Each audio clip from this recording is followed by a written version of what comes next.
Our next topic is they're still kneeling, Eric. They are still kneeling in England. They announced in the English Premier League, which is arguably the biggest soccer league in the world. There's Spanish, Italian, German, but the Premier League is, English speaking. So we tend to focus on that in the Western world. No, you're not a soccer fan, but they have decided they're going to keep taking the knee for specific games, anti-racism games, and I think they got booed as well. Some stadiums who are less forgiving, like in the Manchesters and in the London teams, where when you're going further north or west from those cities and people don't give a shit about what your social justice cause is, they're booing them.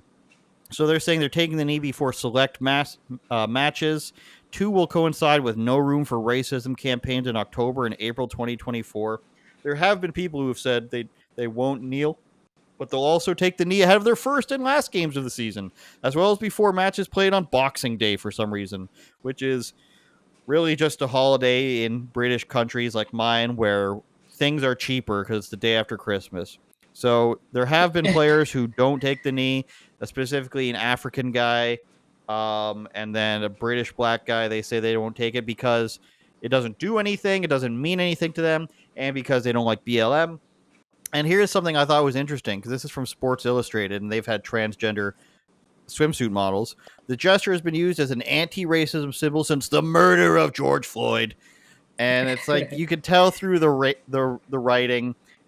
It is synonymous with the Black Lives Matter movement, it says. A statement published this week on behalf of 20 captains of the team say they were unified in our belief that discrimination has no place in football. I mean, it happens, Eric. We've seen it. We've covered it on this show where they had monkey chants for a guy and they made him cry. It's happened in Brazil. They throw a banana at a player. Like, this stuff happens. My question is, Eric, why do you need to co-opt an American thing? George Floyd, Summer of Love, BLM embezzling a bunch of money, lesbian leaders buying a bunch of houses. Why do you need to co-opt a thing that's so abstract in England, has nothing to do with anything that's happened there, nothing to do with anyone in their society?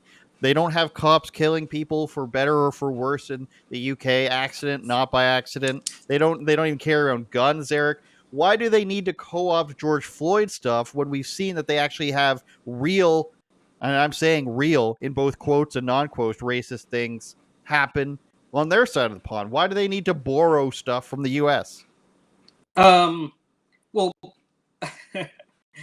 again, you could pose that question under the assumption that it's genuine. It's all completely fake. Look, it's completely across on the other side of the world, right? I would have a hard enough time understanding why a bunch of kids in New York City, or what are you doing? Why are you highlighting this? Showing a quote. Anyways, keep talking. Well, it distracted me. I'm like, what? I would have a hard enough time in New York City are protesting for a guy that, met his demise in police custody in a state that most of them had probably never even been to. So to take it completely across the world makes even less sense. And with all that said,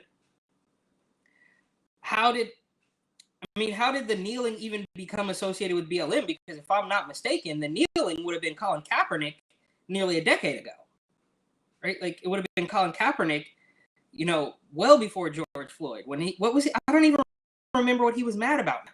But the kneeling thing, like, he was the one that put that on the map. Am I mistaken about that? There was nobody even knew the name George Floyd had that.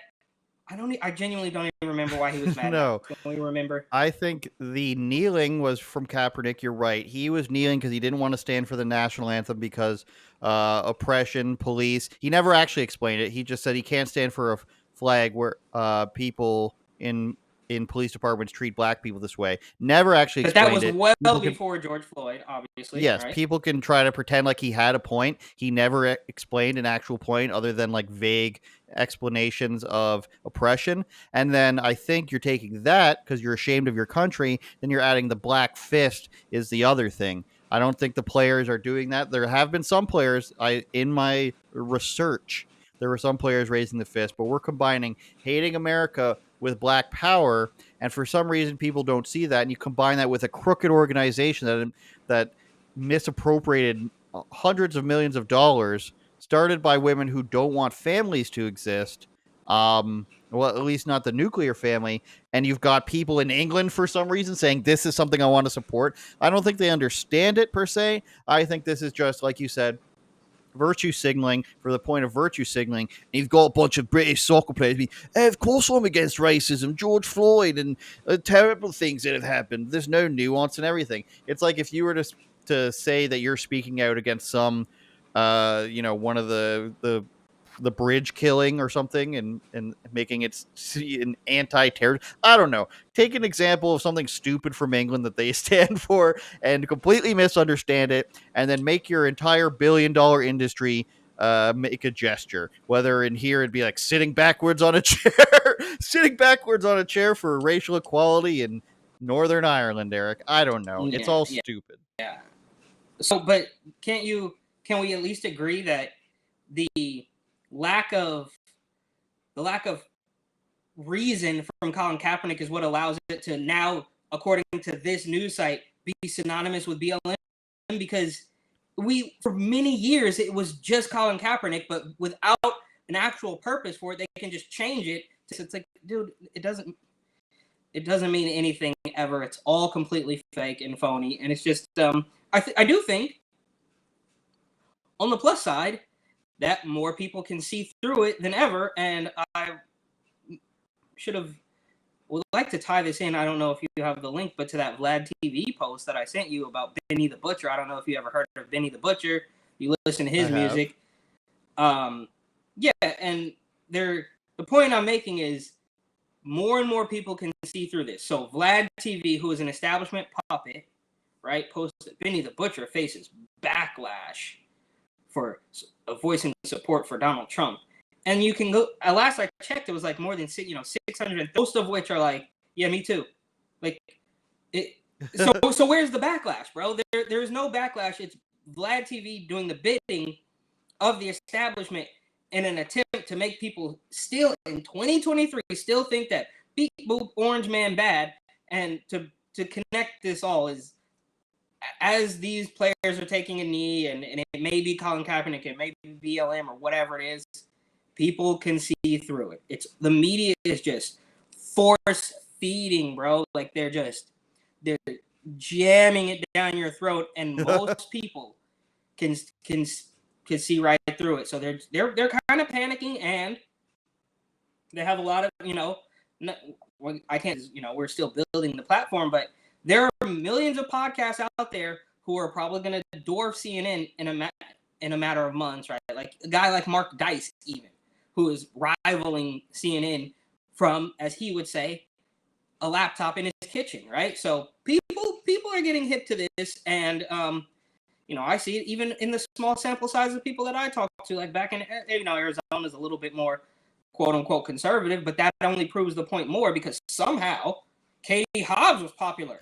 Again, you could drive any direction for an hour or two in the Phoenix metro area, and you might see one person. If you get out of the car with maybe a Katie Hobbs tote bag, you're going to see Carrie Lake, you're going to see Trump, you're going to see FJB, you're going to see, Guns, Beer, Trump, or whatever it is, but you're not going to see anybody. You might see somebody with a mask, which is their flag, sort of.